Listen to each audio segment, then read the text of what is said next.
ఒకసారి అయోధ్యలో శ్రీరామచంద్రుడు కొలువై ఉండగా శవన మహర్షి అక్కడికి వస్తారు. శ్రీరాముడు వినయంగా మహర్షిని సేవిస్తారు.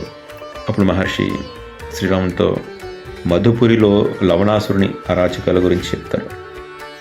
శ్రీరాముడు లవణాసురుని సంహరిస్తానని మాటిస్తారు. మహర్షులంతా సంతోషంగా తిరిగి వెళ్తారు. తర్వాత శ్రీరాముడు మధుపురికి శత్రుఘ్నుడిని పట్టాభిషిక్తుని చేసి లవణాసురుని సంహరించడానికి పంపుతాడు.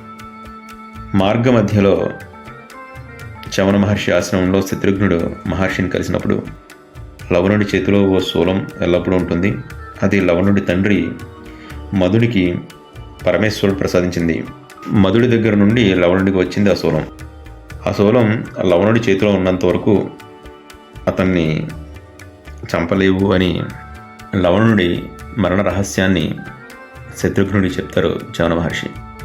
తెలివిగా శత్రుఘ్నుడు లవణుడి చేతిలో శూలం లేని సమయంలో ఓ అమోఘ అస్త్రంతో లవణాసురుని సంహరిస్తాడు.